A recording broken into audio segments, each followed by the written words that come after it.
Alors, bonjour tout le monde. Afin de respecter les consignes de la santé publique et de la dérogation que la ministre, Mme Laforêt, accorde temporairement aux municipalités, nous avons tenu la rencontre du conseil municipal hier soir par conférence téléphonique. Alors, à partir de chacun élu était chez lui. Alors, comme la communication avec nos citoyens est importante, pour vos élus, j'ai pensé vous faire un court bilan des décisions que nous avons prises hier soir. Mais avant de débuter, je voulais savoir comment ça va, chers citoyens et citoyennes. Une situation pas facile, nos commerces de proximité qui sont fermés, nos aînés qui sont contraints de rester chez eux. La vie est au ralenti à Saint-Fabien, comme dans toutes les autres régions. Pour une fois, les petites communautés, comme notre village, sont moins affectées que les grandes villes.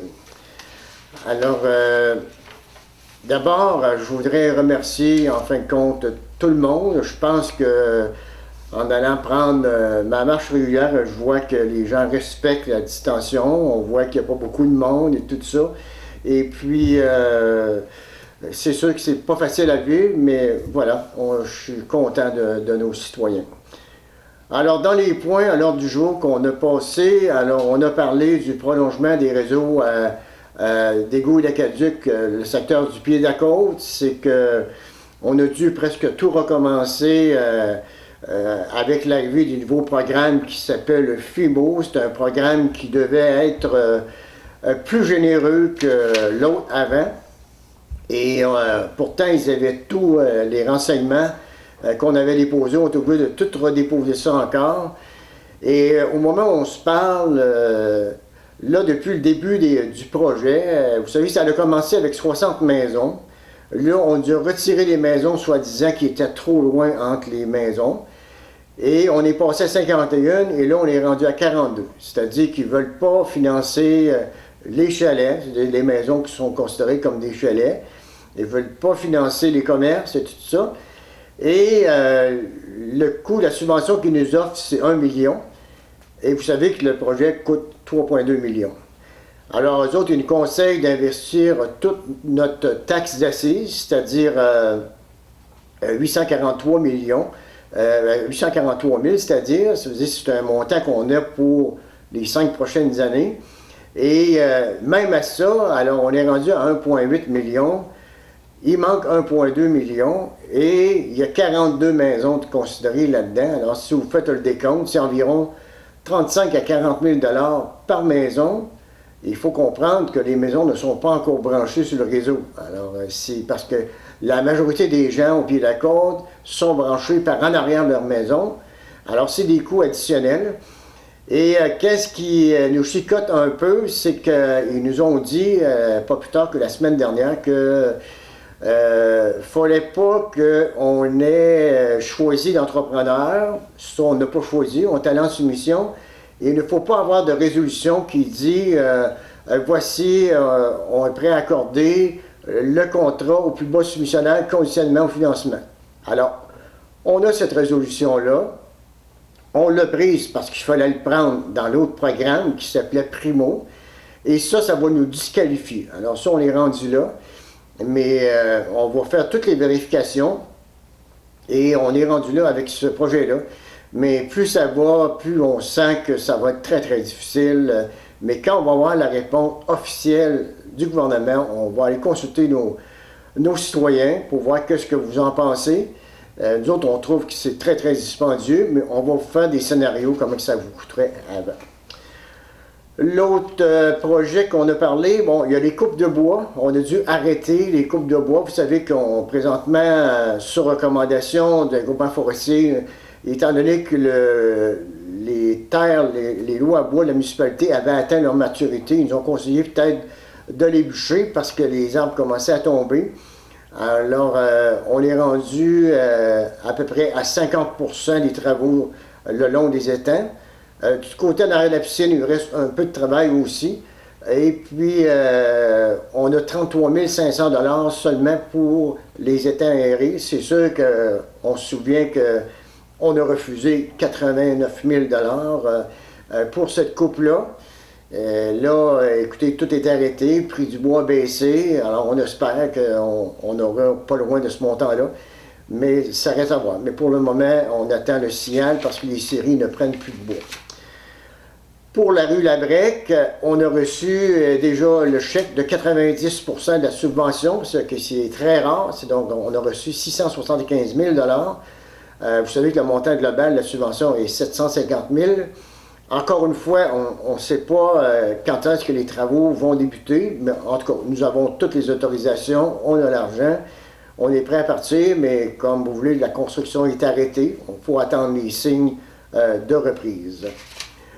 On a accepté de débourser des comptes à payer pour un montant de 164 638 $ et 96 sous. Alors pourquoi ça coûte si cher? Bon, on a dû payer le déneigement, 39 000 $, les assurances à la municipalité, 15 000 $, notre code-part à la MRC, 44 000 $. Vous savez, on paye 3 fois 44 000 $ par année. Et on a payé Citan au montant de 7 000 $ pour toute l'année. Je vais vous revenir tantôt avec Citan. Aussi, qu'est-ce qui vous intéresse sûrement? On a voté une nouvelle date d'échéance pour le paiement des taxes, c'est-à-dire que les taxes qui étaient dues le 1er d'avril seront reportées au 1er juin. Du 1er juin seront reportées au mois d'août. Du 1er d'août seront reportées en octobre. Et du 1er octobre au mois de décembre. De fond, on décale de 2 mois, c'est-à-dire que si vous n'avez pas la capacité financière de payer vos taxes, vous n'aurez pas d'intérêt avant le mois de juin pour votre paiement d'avril. Nous avons déjà beaucoup de taxes de rentrée et de payer. C'est sûr qu'on demande aux gens qui ne sont pas affectés par cette crise-là, cette pandémie-là. Je pense aux gens qui sont à la retraite, que leurs revenus n'ont pas changé. Bien, on vous invite à payer vos taxes pareil parce que la municipalité doit continuer à fonctionner. Alors, on compte sur vous pour pouvoir les payer. Aussi, bien, il y a le taux d'intérêt, vous savez, pour les taxes qui sont impayées après les échéances. On chargeait un taux d'intérêt de 8 %. Alors, les élus ont décidé de le ramener à 4 % pour donner une chance un peu aux gens là, qui ont perdu leur emploi ou qui ont moins de revenus. Je voulais aussi vous parler, on va lancer une campagne de publicité pour le paiement de taxes en ligne, c'est-à-dire que vous allez voir très bientôt sur le site web de la municipalité et la page Facebook, une campagne qui va expliquer que vous êtes invité à payer vos taxes par accéder. On sait que des fois, vous avez un compte accédé, vous payez l'immatriculation de vos véhicules, vous payez vos cartes de crédit, tout ça. Alors, il est facile d'ajouter seulement le paiement pour la municipalité de Saint-Fabien. On va tout vous expliquer comment faire. Et vu la situation que le bureau est fermé, alors on a pensé que peut-être ce serait une façon de vous accommoder encore plus pour pas que vous ayez à vous déplacer.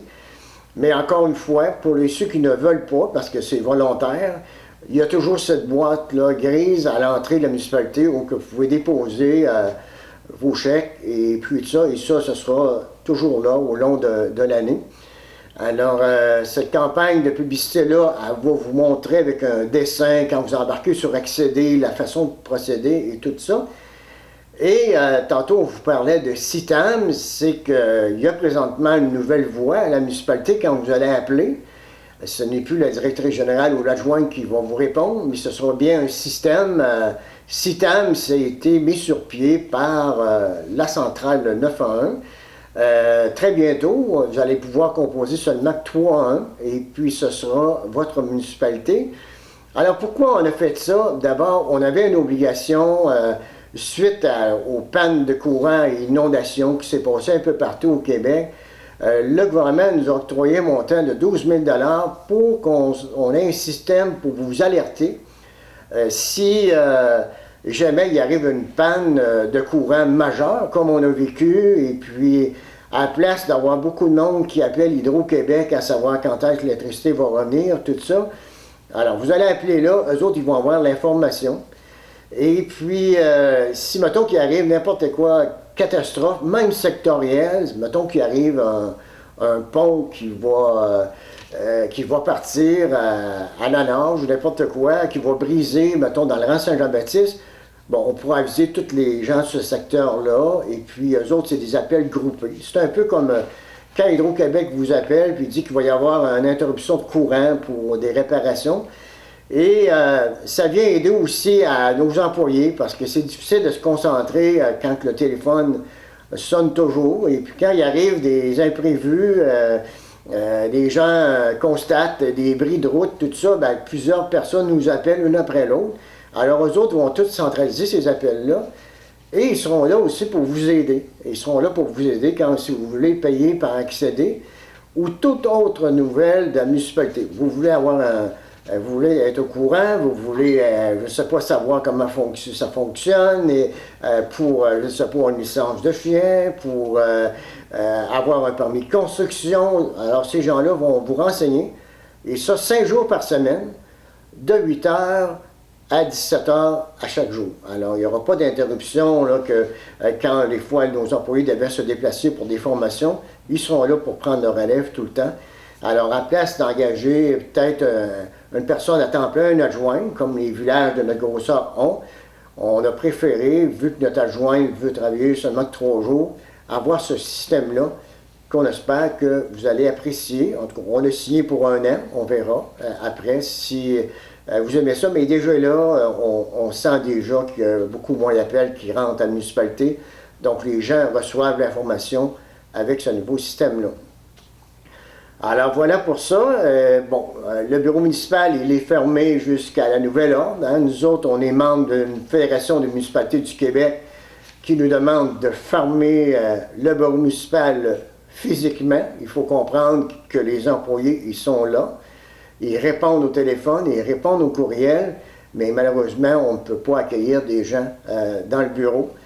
C'est la raison pourquoi aujourd'hui, je suis chez moi et puis qu'on fait ce court bilan-là télévisé à partir de ma résidence.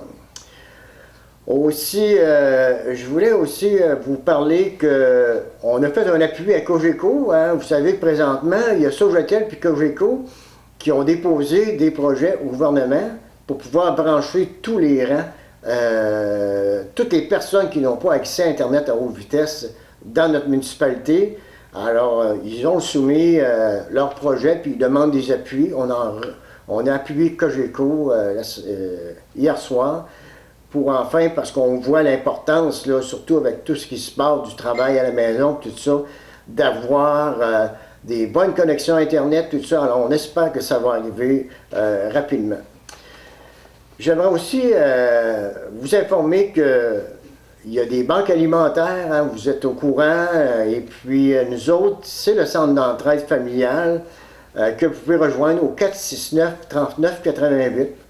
On a dit de ne pas vous gêner, hein, de ne pas vous gêner. Les banques alimentaires, oui, il y a beaucoup de compagnies qui nous font des dons de nourriture, mais vos gouvernements ont contribué aussi, via des moissons, ont contribué à mettre de l'argent dans les banques alimentaires. Et il ne faut pas se gêner parce que vous dites « Ah, ben c'est pour les plus démunis, tout ça ». Vous avez perdu votre emploi, vous avez une baisse de revenus. N'hésitez pas à les appeler, ces gens-là, ils font la livraison et tout ça. Alors, centre d'entraide familiale de la MRC de Montmagny, 469-3988. Aussi, je voulais vous informer, vous devez sûrement le savoir, il y a présentement une garderie à l'école. C'est une garderie qui est offerte seulement aux employés du secteur de la santé, des ambulanciers, ambulancières. Alors, c'est une garderie qui a été implantée avec la collaboration de l'école. On est bien fiers d'avoir ça aussi. On est préoccupé par nos commerces aussi qui sont fermés présentement. Alors, si ça dure, on se demande comment on pourrait les aider. Alors, on va en discuter à la prochaine rencontre. C'est sûr qu'on souhaiterait que tout le monde revienne. C'est très important, ces commerces de proximité-là. Il faut inclure aussi la boulangerie Boutin qui nous ont fait une demande, alors qu'on travaille avec eux autres à savoir comment on peut relancer ça pour que ça reparte. Alors, il y aura des développements suite à la prochaine rencontre. Je voulais aussi vous informer que j'ai écrit une lettre à M. Legault pour une suggestion d'investissement. La lettre sera sur le site Internet de la municipalité. prochainement. C'est-à-dire qu'on supplie M. Legault. Il y a un fonds présentement à la Société d'habitation du Québec de 200 millions pour réparer nos maisons de la coopérative là, qui s'en vont un peu, là, qui ont besoin de beaucoup de réparations. Alors on dit, est-ce que ce serait possible dans la relance de penser à nous autres pour réparer ces maisons-là. Également, le recyclage. Le recyclage va reprendre la semaine prochaine. Mais par contre, on vous demande de vous aviser de ne pas mettre de Kleenex ni de gants dans les bacs de recyclage parce que si des personnes deviennent infectées à cause que vous avez fait ça, alors on va vous le arrêter parce que si les employés attrapent cette maladie-là. Également, on a accumulé, vous savez, on a accumulé peut-être que votre bac déborde. On vous demande d'essayer de pas d'en mettre trop, y aller peut-être sur un autre 15 jours pour ne pas encombrer encore le système vu qu'il repart comme ça. Également, cet après-midi à 17h, on a une conférence téléphonique avec tous les maires de la MRC au sujet de la fermeture de notre MRC, c'est-à-dire un peu comme vous voyez dans la Gaspésie, comme vous voyez dernièrement Charlevoix, où il y a des policiers qui bordent tout simplement la route, qui laissent passer les gens seulement qui vivent dans notre MRC. Évidemment, ils laissent passer là, les services d'urgence ou les gens, par exemple, si vous travaillez à Lévis, ils vont vous laisser passer et tout ça. Je ne sais pas, je ne suis pas capable de vous dire la nouvelle, les décisions qui seront prises. Moi, il y a une jeune fille qui m'a appelé aussi en me disant qu'elle était inquiète depuis que les usines puis les commerces sont fermés en ville. On a beaucoup de gens qui sont présentement dans leurs chalets, ici à Saint-Fabien, des chalets qui leur appartiennent, mais la jeune femme me disait « Ouais, c'est-tu correct? Est-ce qu'ils vont nous faire attraper la maladie et tout ça? » Il faut comprendre que ces chalets-là, c'est à eux autres. Par contre, le parc des Appalaches a fermé tous les refuges. Là, eux autres ne font pas de location.